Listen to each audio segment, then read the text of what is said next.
Jeanne était au pain sec de Victor Hugo. Jeanne était au pain sec dans le cabinet noir pour un crime quelconque, et, manquant au devoir, j'allais voir la proscrite en pleine forfaiture et lui glissais dans l'ombre un pot de confiture contraire aux lois.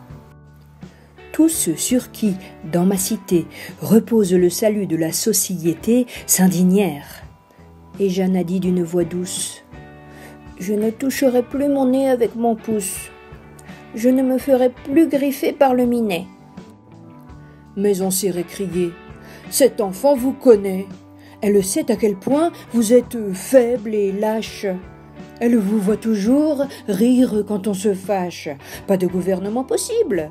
À chaque instant, l'ordre est troublé par vous. Le pouvoir se détend. Plus de règles.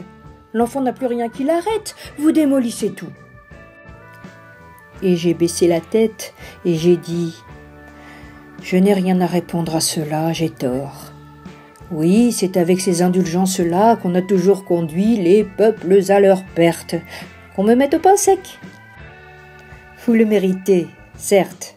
On vous y mettra. » Jeanne alors, dans son coin noir, m'a dit tout bas, levant ses yeux si beaux à voir, pleins de l'autorité des douces créatures : « Eh bien moi, je t'irai porter des confitures. »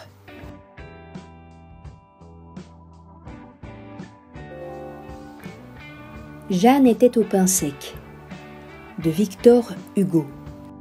Jeanne était au pain sec dans le cabinet noir pour un crime quelconque, et, manquant au devoir, j'allais voir la proscrite en pleine forfaiture et lui glissais dans l'ombre un pot de confiture contraire aux lois. Tous ceux sur qui, dans ma cité, repose le salut de la société s'indignèrent, et Jeanne a dit d'une voix douce : « Je ne toucherai plus mon nez avec mon pouce.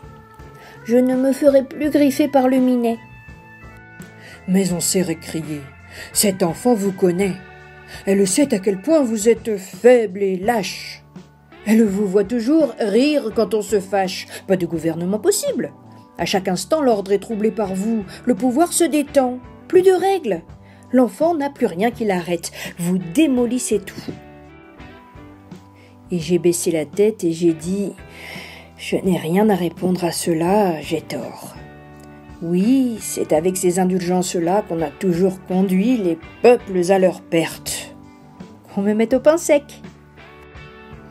Vous le méritez, certes.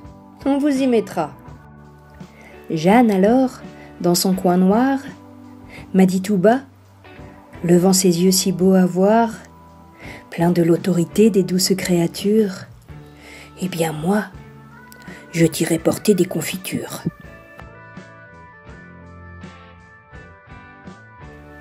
Jeanne était au pain sec de Victor Hugo.